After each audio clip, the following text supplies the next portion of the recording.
All right, so it's my Thursday night football recap between the Denver Broncos and New Orleans Saints. This game was interesting, but it was kind of boring, to be quite frank. I mean, both quarterbacks were still trying to figure it out. Especially Spencer Rattler played a terrible game, even though it was against the Denver Broncos defense. I mean, the Denver Broncos defense is amongst one of the best defenses in the league, but he just made some mistakes that just shouldn't have been made at all. Hopefully, eventually for him, for his sake, he will get it together, Spencer Rattler. Bo Nix, he did what he's been doing for the past couple of weeks, missing some wide open throws, but doing some phenomenal, great runs. And right now, that's what Bo Nix is looking like. He's looking like a phenomenal runner, but a person who cannot pass the ball, missing wide open throws.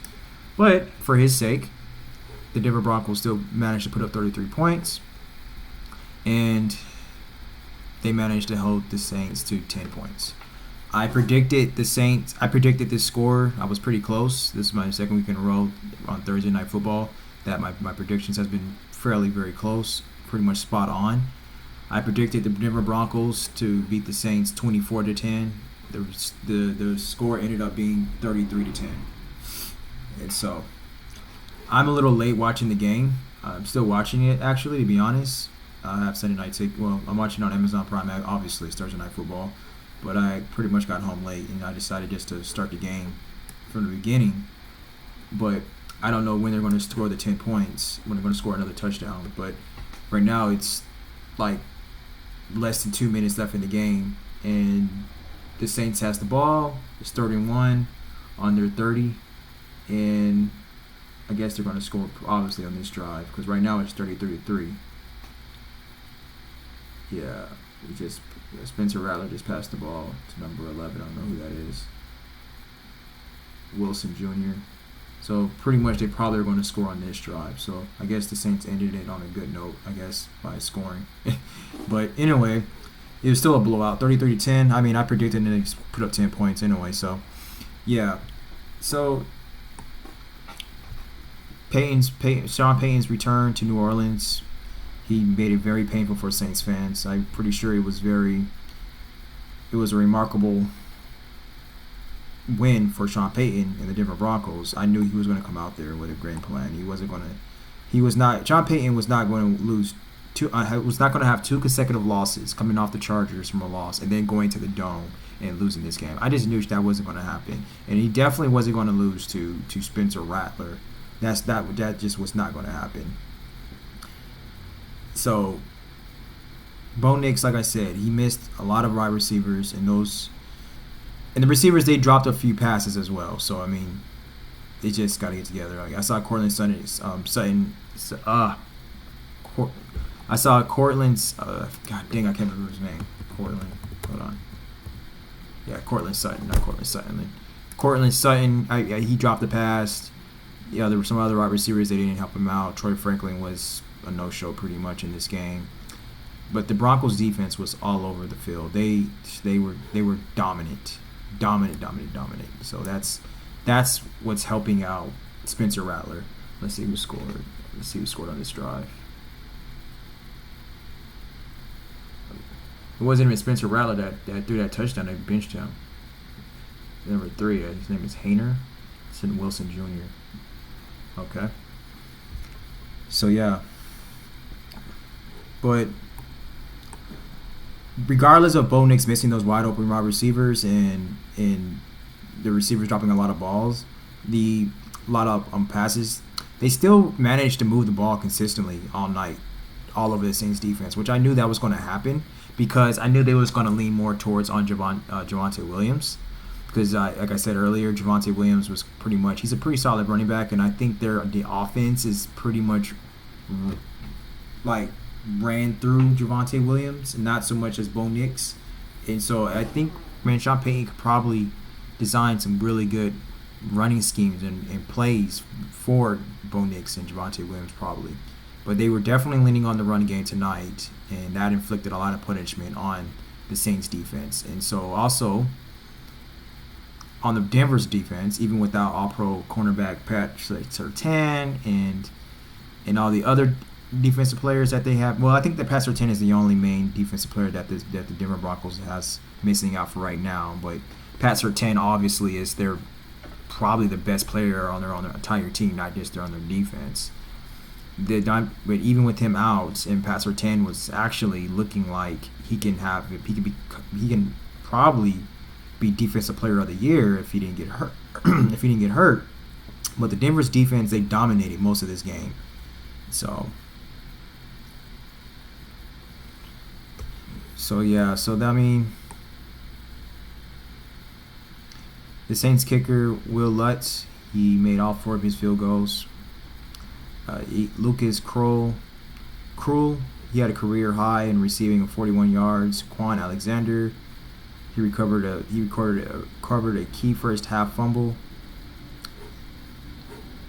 All of these are ex-Saints. The Broncos came into New Orleans and ran a second line parade up and down the Superdome on Thursday. So, also, after 2 wins and 91 points scored, the Saints have lost 5 straight games, including 3 at the Superdome, and have totaled a total 79 points in the process. That's ridiculous. So that's now back-to-back home losses of 20-plus points for the first time since late in the 2001 season. 5 years before Peyton took the Saints job, the Saints lost at home by 20-plus points twice in Peyton's 15-year career, Saints career. So the Saints are looking terrible right now. Their defense is horrible. Horrible. I don't know, maybe it's because, it's a lot of the injuries, but, I always feel like a team that has a lot of injuries and they start playing terrible, that's just still signs of a terrible team because you don't have any depth.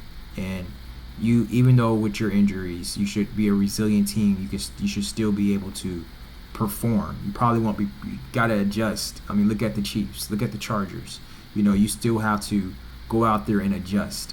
And I'm pretty sure even with the Lions, they losing Aiden Hutchinson.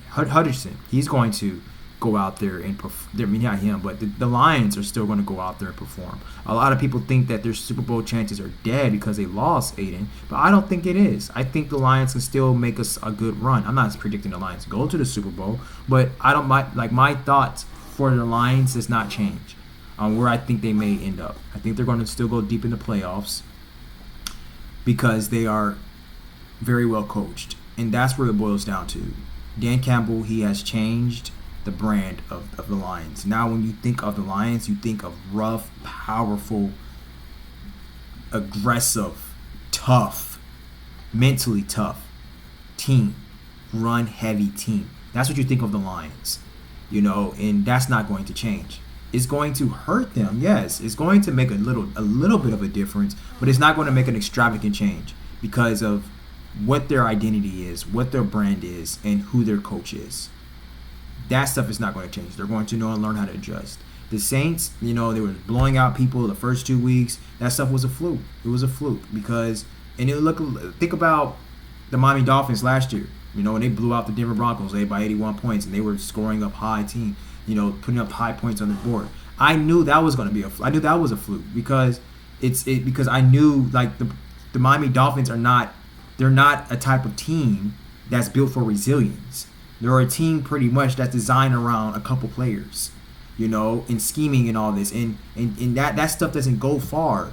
That stuff doesn't go deep into the playoffs. It doesn't help you last throughout the regular season.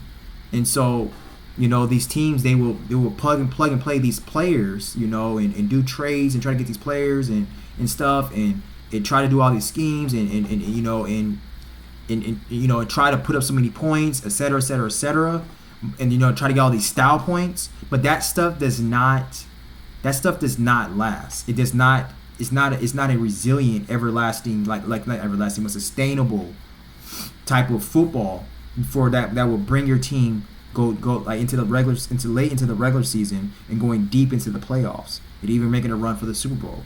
Those type of teams that likes to win by style points, those teams are nowhere to be found later on in the season and in the playoffs. They're just not.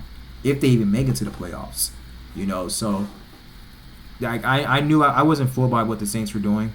I think what they were doing like earlier this year was cute. It was entertaining. It was fun. But I knew it wasn't going to last. I knew it wasn't. So I mean, but the Broncos, that's a team like year in year out is to look out for. Sean Payton is going to have the Broncos right, and he already is. I mean, they have a winning record, and Bo Nix he's looking like he can probably come onto his own. I don't know. He's still missing wide open wide receivers. He's still playing like he's still climbing the pocket very aggressive. He's still not playing. His technique is off. His footwork is off. So he has to get that together.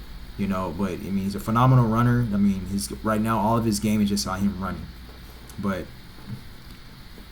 yeah, there was something that was really dumb what the Saints did, and I've heard Richard Sherman mention it too. I think I walked away, but Dennis Allen calling a timeout right before halftime, only to have Spencer Rattler take a knee.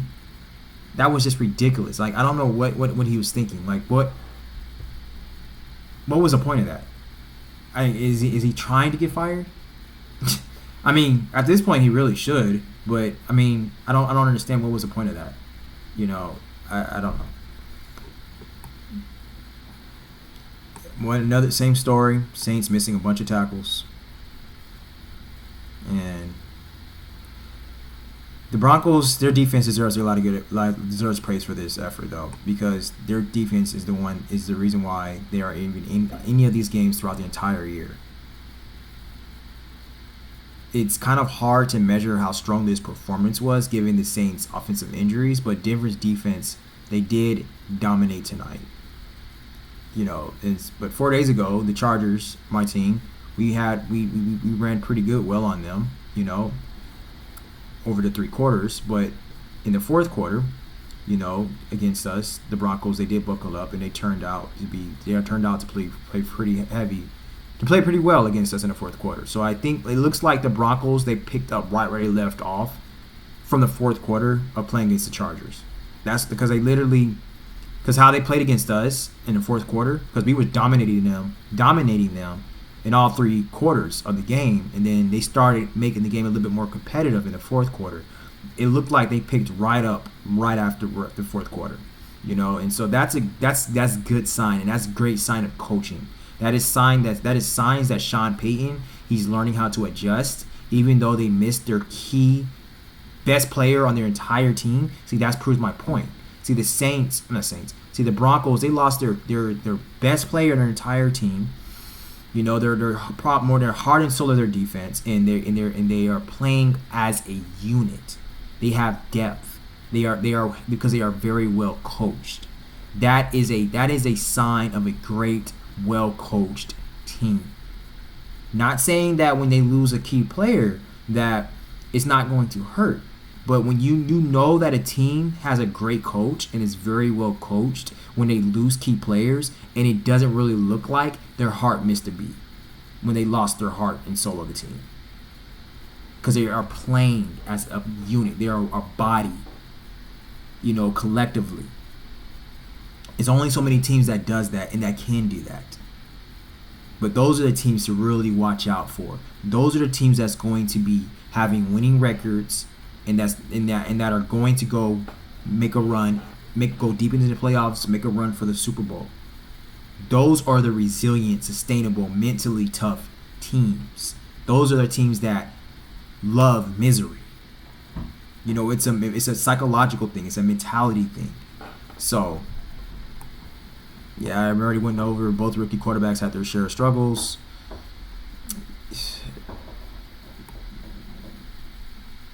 Tyrann Mathieu, he had a dropped interception.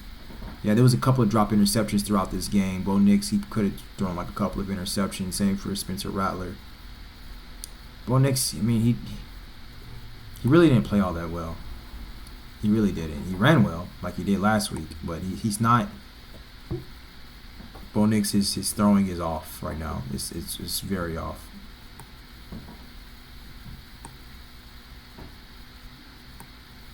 Rattler, 2 lost fumbles, which was very costly.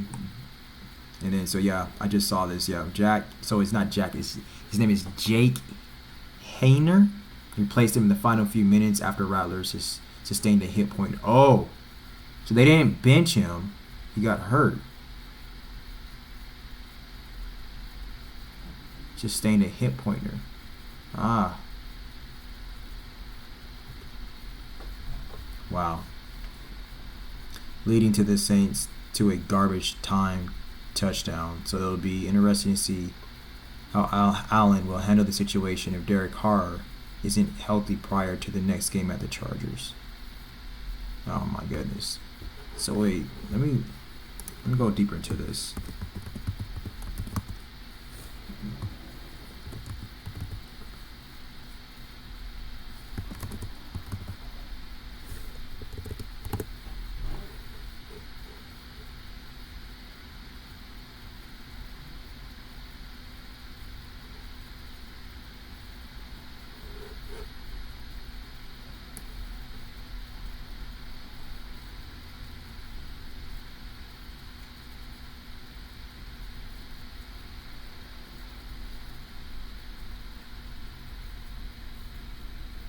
That's wild. Yeah, he got hurt. Okay. Jeez.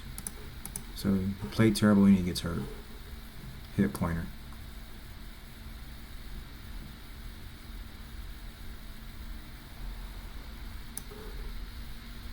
This is wild. Over the last 11 days, the Saints have allowed 110 points and nearly 1,500 yards. 2 of those games in a 4-day span happened at home. Jeez. Poor gap discipline, bad tackling, and physical dominance all plagued the Saints up front. Man, this is terrible. Missed tackles, like I said, was a problem again. The secondary got stung with 2 big injuries, losing Paulson Abido and Marshawn Lattimore got hurt also during the mid game. Jeez. Dennis Allen's going to get fired. He's on the hot seat.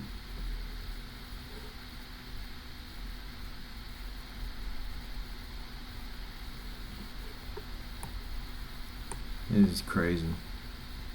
God, the Saints are a disaster right now. They're looking like the Dallas Cowboys. So the Denver Broncos, they have a winning record right now. They're 4-3. I think they might be third in their division, and the Saints are 2-5. Let me see. Let me see where the Broncos land on their division.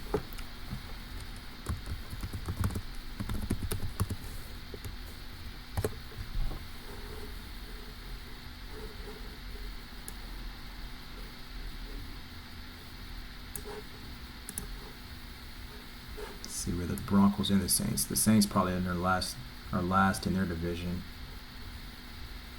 Yep. So the Broncos are third in their division right now, right behind the Chargers. They're 1 game away from the Chargers. It's a little competitive right now. The Broncos are 4, so the Kansas City Chiefs obviously are 5-0. The Los Angeles Chargers are 3-2. The Denver Broncos are 4-3. The Las Vegas Raiders are 2-4. It may look like the Chiefs might run away with this, but I honestly feel like the Chargers can win 6 straight. I think the Chiefs. Let's see the Chiefs' schedule real quick, because I think the Chiefs is going to end up losing a couple of games. Let's see.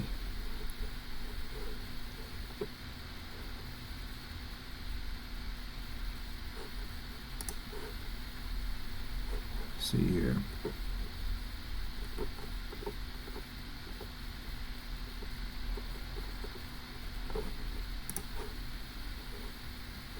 See who the Chiefs got next. They got the 49ers next. And then they're going to beat the Niners. They're going to beat the Raiders. Week 9, they got the Buccaneers. That's going to be interesting. That's going to be a very, very interesting game. The Buccaneers can definitely put up points. And now they're going to be going up against a very stout Chiefs team. Even though I think the Chiefs can still win that game, But that's gonna be a tough game. Let's see.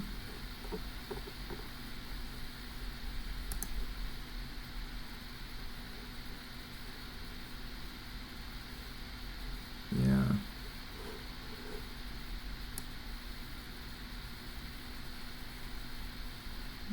Let's see here. Then they got the Broncos on week 10. They're going to be facing two heavy defenses back to back. Oh no, the Buccaneers don't have a really heavy defense. I mean, their defense is pretty good, but it's not like the Broncos. I feel like they can end up beating the Buccaneers. That could be a loss. I'm going to have to think about that game. That's on Monday Night Football. So they got the Niners. I think they can win that game. Raiders, that can win that game. So they'll be 7-0. And then it'll be Buccaneers. I'm gonna have to do some research on that game to really pick. But at the top of my head, I'm leaning more towards a win. Leaning more towards a win against the Buccaneers. And then the Broncos.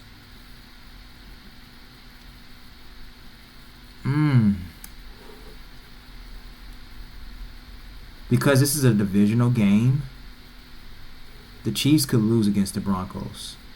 Because it's a divisional game.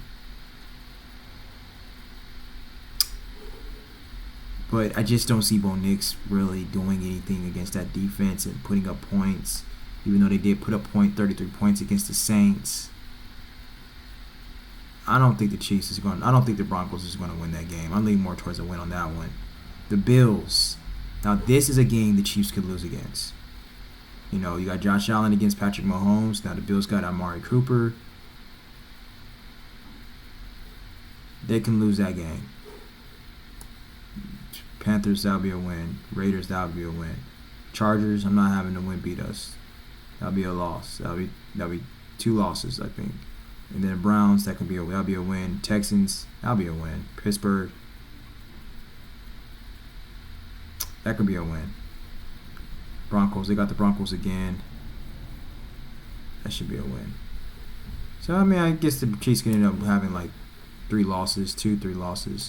But let's go back to who the Saints, the Broncos, what their schedule is looking like. Let's see here.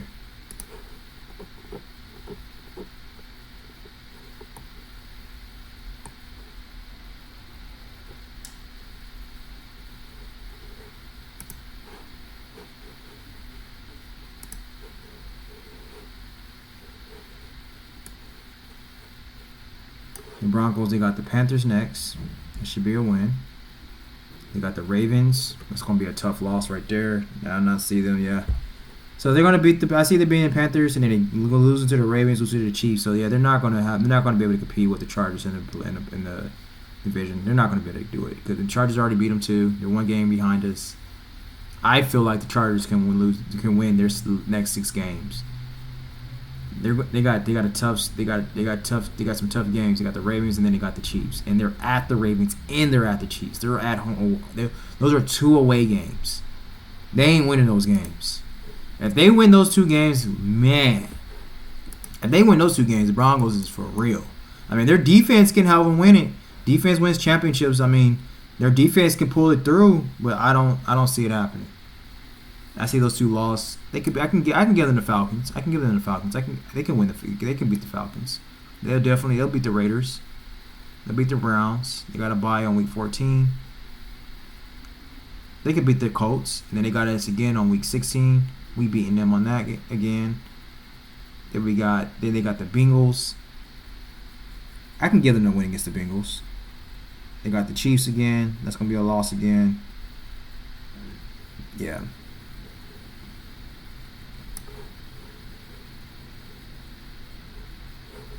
Let's see what the Saints record looking like.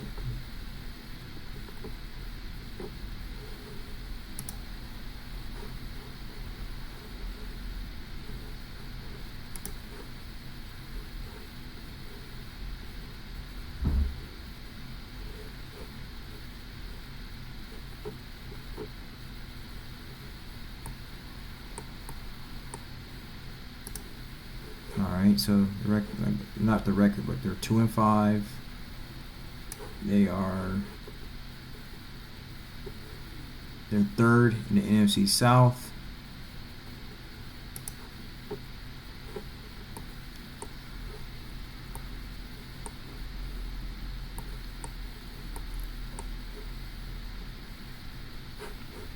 Let's see who's the leaders in the NFC South.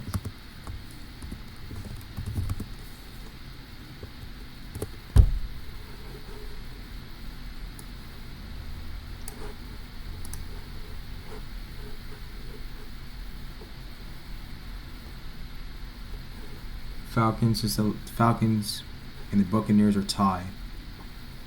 Saints and the Panthers are way below.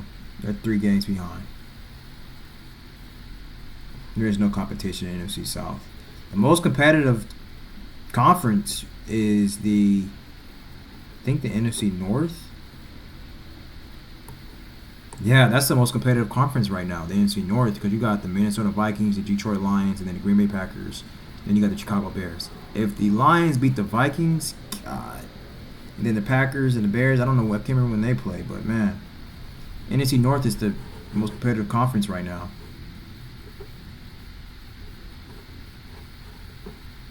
See what the Saints schedule is looking like. If they can probably pull it together. I hardly doubt they will. They're just not a deep team. I mean, they did lose their quarterback, Derek Carr.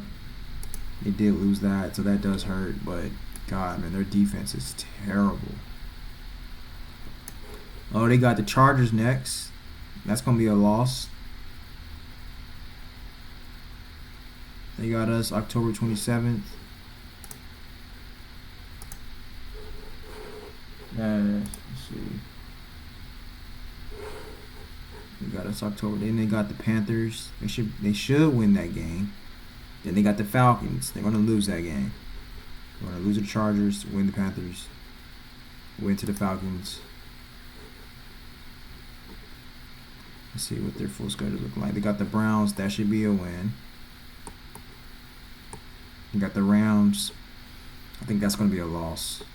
The Giants, I feel like they'll lose that game. Commanders, that'll be a loss. Packers, loss. Raiders, they should win that game. Buccaneers again, lost.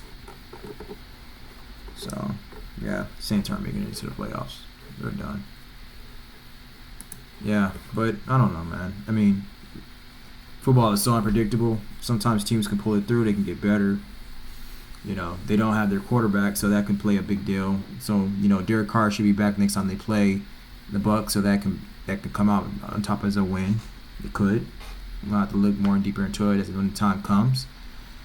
But congratulations to Sean Payton on winning his homecoming against the New Orleans Saints. And even though the game was pretty boring, it was good for information, just collective information, get some data, and see, you know, where these players are and get more eyes on Bo Nix and Spencer Rattler. Bo Nix looks promising. He kind of looks promising. His throwing is way off. If he can get his throwing together, you know, he can get his throwing mechanics right. You know, I believe Sean Payton will get that right. Bo Nix can be a really solid quarterback. Spencer Rattler, he looks out of place. Now I would say this: last week, against the Buccaneers, Spencer Rattler in the first half played pretty well, from what I saw. But when they started getting down behind, he started missing. He just started playing. You know, Todd Bowles started mixing up some schemes, blitzes, packages, and coverages and stuff. Spencer Rattler was just all confused, and he was just making mistakes and missing people, and he couldn't keep up. So let's see what happens, man. I'm gonna keep track of all this. Keep updating you guys all on information and more data and more videos and stuff. I'm gonna keep doing my research, keep studying the game, learning it more and more and more from on top of what I already know. And thank you so much all for watching, and I'll be back soon tomorrow.